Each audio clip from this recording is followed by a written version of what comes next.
Hey everyone! So this is the third video for the day 3 of the blog. I'm sorry that this one's going to be uploaded a little bit later. I've had to work and had a bunch of other things going on. I've been sick. Um, and I also apologize for the dog in my lap. She's been so clingy today ever since I got back home from work. So this video is going to be done with Abby. um, but this video was going to be more about the things that they don't prepare you for the surgery. So, all the mental things, you do have to go and get a psych evaluation done. Um, and so, they do make sure that, you're mentally stable enough to be able to handle the surgery. Um, I think that the number one thing that I was most unprepared for in the surgery was not realizing of how much I relied on food.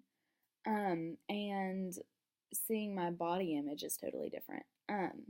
So, obviously I knew that I relied on food a lot. Because, I was that overweight and, you don't just get that overweight by not relying on food. And so I knew that I was a stress eater. I knew, if I had a terrible day at work, then, I'd sit there and eat. And then, if I wanted to go, do this, that, or the other, I'd go back home and I'd eat. And, food made me feel better. And a lot of people with food issues have been, sexually abused whenever they were younger or physically abused or, some type of abuse to where, they would eat food because nobody would touch them while they were eating. I can say that I never had any of that kind of abuse. I don't really know why it was that food became such a connection for me to feel better, but for some reason it did. So I always turned towards food if I was having a bad day. And so with the surgery, whenever I very first woke up from surgery, the very first thing that I thought was, wow, just woke up not thinking of food. I'm not hungry. I don't want to eat. Food is not my number one priority right now. And that, had never really happened before. And so, that was a new thing that I had to, kind of learn how to deal with. Here I am sitting here in pain from the surgery, asking for pain medicine because I'm in pain from the surgery, but also not wanting food, not even thinking about food. And then, I remember the very first time that I had a rough day after having the surgery, I kind of sat down and I was like, what do I do with myself? I can't drink because, I don't want to become cross addicted. I'm also not 21. I can't, um, there was just the only option that I had known was food. And so after I had that rough day, I got up, I grabbed my keys, and I went to go to the fitness club. And so I walked for a little bit, I kind of got out some of that energy. I listened to some, really loud, really obnoxious music and, just totally, rocked out my workout and got that out of my system. And so that's kind of what I do now. If, I've just had a rough day, it's working out and it's, knocking that out of your system. And it's just, doing whatever you can to healthfully express your issues. Another big thing that they don't tell you about surgery, after surgery, which I did, however, have someone message me right after I had my surgery done, saying that the best thing that she had done after having her surgery was staying single. They never told me any of that, whenever I was going through the process of the surgery. And so, being 19, dating's a big thing, for people my age. And, I just now recently just got back into the whole dating thing. But I went for a long time without dating anyone. And so, whenever I went on my very first date, the only thing that I could think of was, what do I get to eat? Because I can't really eat much. And then it was, is he looking at, what I'm eating? And then it was, is he staring at my body? Because, I told him that, I'd had the weight loss surgery done and everything. And so then it was constant, is he judging me for what I'm eating? Is he judging me for the surgery? Is he judging me for this or that or the other?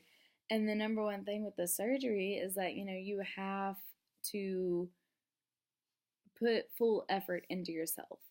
And so I guess that the best thing that I can say is that, it's very difficult to put effort into someone else whenever you're having to get all your time and your energy into just trying to get yourself healthy. And so that was, a really big hurdle that I had to go over. And, it took me a little bit to like fully understand, how to just focus on just myself and, just say, screw it, I'm not going to date anyone. It's just not going to be a thing that's going to happen for a while. So that was, it was different. Then, another thing that they don't tell you about, which kind of goes along, not necessarily with the dating, but with, just like the relationship aspect, your sex drive goes insanely high. And this is where I'm going to start getting really awkward talking about it. So I'm a virgin. I'm 19 and I'm a virgin, and, I've had experiences with guys where, I mean, I've dated people, but I've always been a virgin. I've always, decided that, I was going to be a virgin until I'm married. And so after having this surgery, your sex drive is insane. And I don't know if it's because your hormones go off balance. I don't know exactly what it is, but it is ridiculous. And you're insanely fertile after having the surgery. So not only is your sex drive like 10 times what it used to be, but then you're also like 10 times as fertile as you used to be. And it's highly unhealthy for you to carry a child immediately after having the surgery. So, that's staying a virgin for a little while longer. But, I just figured that I'd throw that into the video because, me and I've talked with a few other people, and we've all, kind of unanimously said that, we've all noticed that our sex drives went up after the surgery. And that was one thing that I had never seen a single person in a single video talk about. And so I just wanted to make sure that I definitely mentioned that in my video because, if someone is watching this video and you're about to get the surgery done and, I know that I felt like I was the odd one out for, that happening to me after I had the surgery. And so I just figured that I'd state that. But yeah. So then another thing that they don't really tell you about is your confidence. I obviously took before and after pictures, just like, most people that go through a significant weight loss journey do. I, however, took my before and afters, wearing underwear only. I was wearing a bra and underwear, and that was it. And so I was looking at my before and afters the other day, and I remember the very first week after I had the surgery done, I took my very first afters. And I remember looking at them and going, oh my God, I was really that big. Like, I just never really fully understood of how large I was until I saw those before and afters. And then, because, I knew what the scale was saying, and I knew what my BMI was saying, and I knew what the doctors were saying, and, I fully in my brain was like, I have to get the surgery done because, the doctors are saying this, the scale's saying this, I'm killing myself. But it never really, like, clicked image-wise until I saw my very first afters. And I was like, wow, I, was that big. And so now, I've gone back and I've looked at before and afters. And, which my next video will be all about, before and afters and, how much weight I've lost and stuff like that. So that will be tomorrow. But, anyways, so my very first before and afters, I posted up and I looked at, the before and, now I'm looking at my afters, and, my latest before and after picture was probably done about a month ago. So it's a little bit outdated. I've lost a little bit more. But like looking at that, I was like, wow, there's a huge difference. And I was actually showing some of my coworkers last night, and because because I was just in my underwear, I wasn't really showing a ton of people, but now that I've been on this journey for so long, I'm like, I don't care who sees. If you want to see it, see it. And so I've been showing it to everybody, and everybody is just like, I mean, I've had a few people like just kind of stop and go quiet for a minute and then look up at me and say, I am so proud of you. And so, I mean, there's no better feeling than that, than, having some reassurance that what you're doing is good, and, you're doing a good job, and that people are proud of you. And I mean, there's not really much that's better than that. And so for all of those of you all that, have been so supportive for me, I thank you so, so much, because you all really don't understand of how much that means to me. But yeah. I'd say that finally the last thing that they don't really prepare you for is the loose skin. You know that because you're going to be losing weight, you're going to have loose skin. And everybody tells you that you're going to have loose skin, and you know that you're going to have loose skin because you know that you're about to be losing this significant amount of weight. Me being 19, I knew that I was going to have loose skin. I just wasn't really expecting it to be to the extent that it is. And so now, I've lost all this weight, and I'm fitting in all these smaller clothes and everything. And, I'm very proud of myself for doing that. And I feel a lot more confident being able to fit into these smaller clothes. But also at the same time, because of the skin, I still don't want to wear some of these clothes that I can fit into. Now I'm like, yeah, I'm confident enough to go out and wear, a little short dress. And then I get that little short dress and I see, of how much extra skin's on my thighs and of how my thighs are kind of sagging. And I'm like, no, not going to wear that today. Or like, I reach my arms up like this, and all of that is just, flopping in the wind. It's just extra skin. Boobs for us women, I don't really know exactly how it affects men. I know that y'all have extra skin in that area as well. But for women, your boobs will go from being, pretty and big and plump to being little deflated water balloons is what I always refer to mine as now. I'm constantly wearing push-up bras to kind of, keep it somewhere because it's just flat. And there was actually a discussion going on in one of my groups the other day, and someone had posted up a picture, and it was like how I feel after weight loss surgery, and it was like a cartoon woman with her boobs touching her toes, and I was like, I'm only 19 and even I'm experiencing this, and I was like, but it's okay because mine will get better because I'm only 19. And so someone commented on it, and they were like, how's it going to get better? Are you going to gain back weight? And I was like, no, I'm going to get pregnant. I mean, in the future it'll get better. And so that's what I keep telling myself.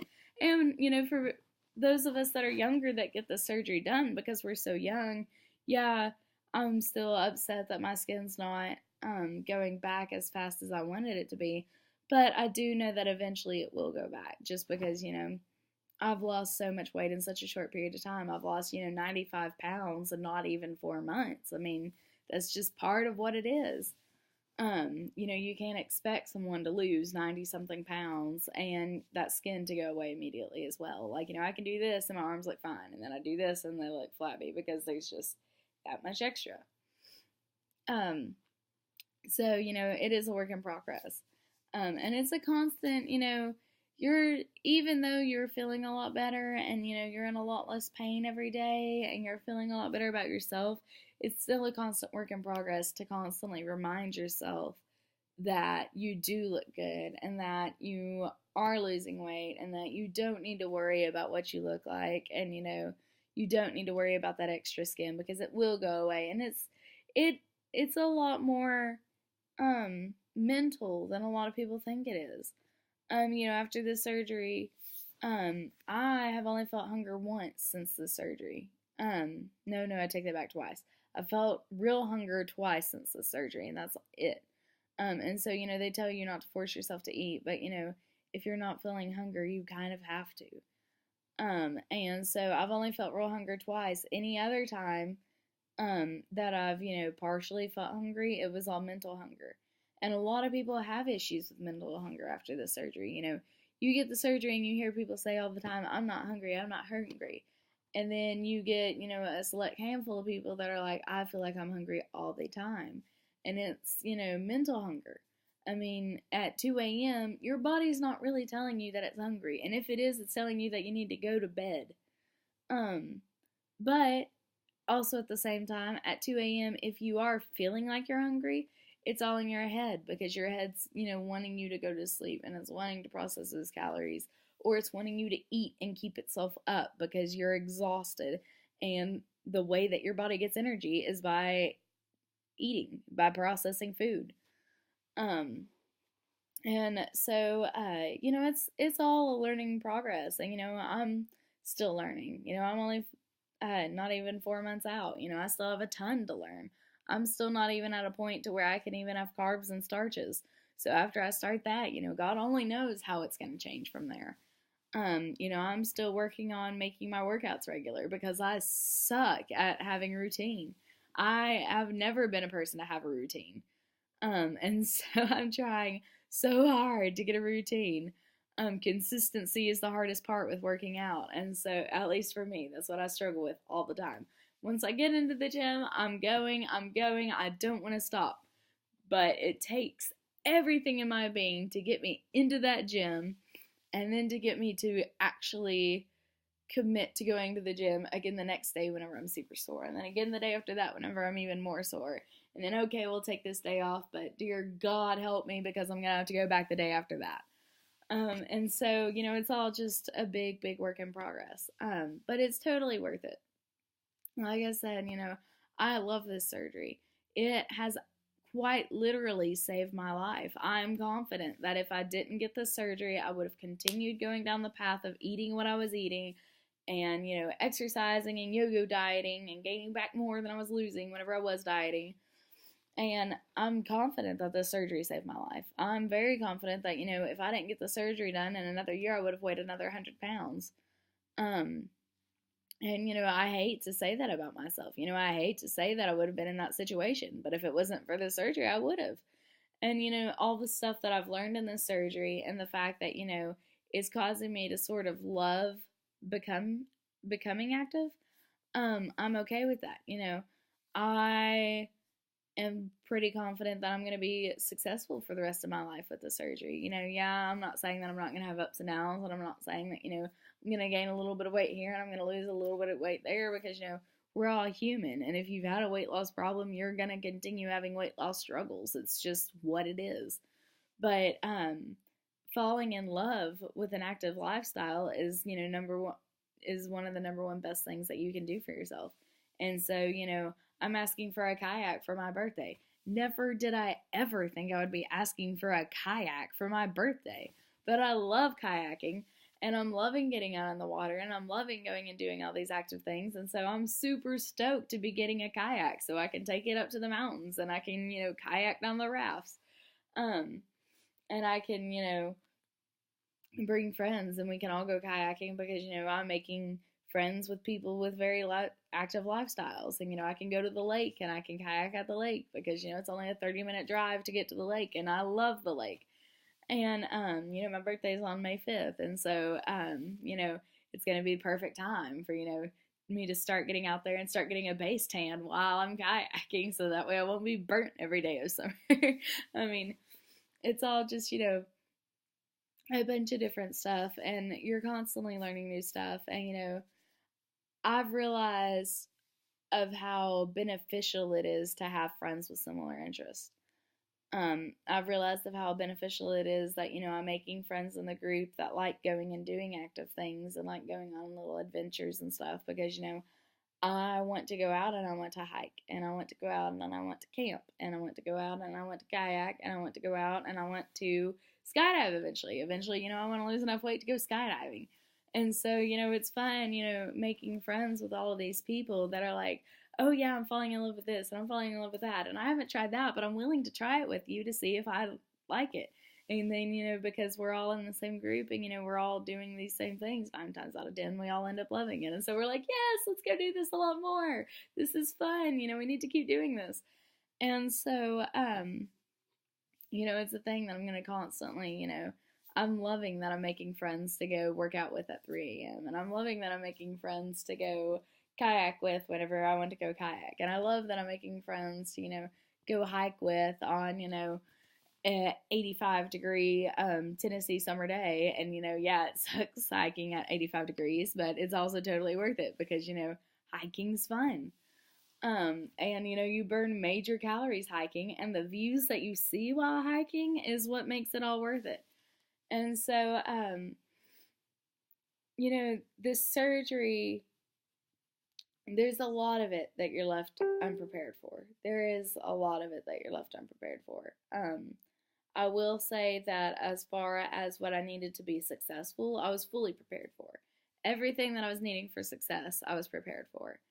It was just some of the mental things, some of, the smaller details, some of the stuff that they can't really prepare you for. I say that this is the stuff that they don't prepare you for. That's because they can't prepare you for it.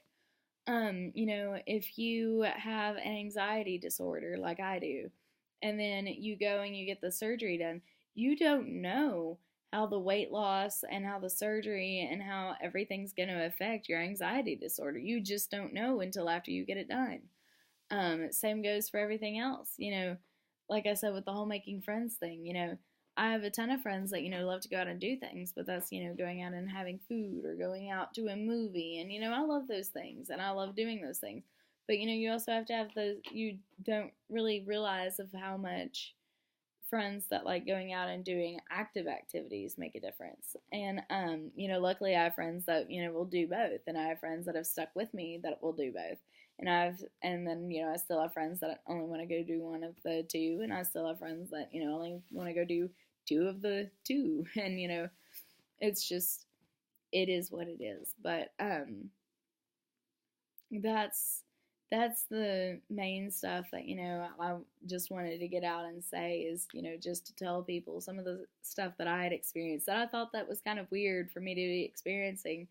But, and, because it was a personal thing, I didn't really want to, openly admit it to everyone. And then, I have, met up with some of these people and I've talked with some of these people and I've, read into some more of the stuff and I've realized that it's totally normal. And it's stuff that I wasn't prepared for, but it's stuff that they can't really prepare you themselves for, if that makes any sense. So I'm sorry if I've kind of like veered off track at all during this video. I've tried to make it seem as coherent as possible. I got off from working a long shift this morning, so I'm probably a little less than coherent at the moment. I'm also sick, and so I'm on some cold medicine, and it's just not the best, but it is what it is. But as always, thank you all for watching this video. Please subscribe if you want to keep seeing these videos and keep getting notifications of these videos. Like I said, after this first week's done, I'm going to knock it back down to 1 video a week. So we only have 4 more videos this week. And then we're going to go back down to 1 video a week just because my lifestyle is a little bit too crazy for me to constantly be doing this. Even though I love doing this and I love sharing my story, I just don't really have that much talking in me to, I don't think that I have that much to share in my story yet to keep doing it once a day. But, I'm learning more about the surgery every day, just as I'm sure that, everybody is. People that are 3 years out are still learning more about the surgery every day. Even the surgeons that perform the surgery are still learning more about the surgery every day. So it's just how medical stuff goes. But I wanted to thank you all for watching this video and thank you all for continuing to support me throughout this journey. And I hope that you all enjoy this one. I hope that you all, gain some knowledge from this one, or, I gave, an experience that I've had that, other of you all may have had that, you all thought was weird that you all were having it. I promise you 9 times out of 10, if you think it's weird, it's not weird. It's a normal thing that, just a lot of us are too uncomfortable to say. But anyways, so that's this video. I can say that my confidence level has shot way up because of this, but, my body image has been a work in progress. All the other little things that I never would have imagined being an issue have, sprouted up, and it's not necessarily an issue, it's just something that I wasn't really expecting. So, um, that's just what comes after the surgery. But, yeah, that's it. So tomorrow I'm going to talk more about the weight that I've lost and how long, I've been losing the weight. And I don't really know. I'm probably going to add another thing to that video because that'll be a super short video if that's the case. But we'll try and figure out something. So thank you all for watching, and I hope you all enjoyed this video and all the other videos. And I will come back on here tomorrow. Bye.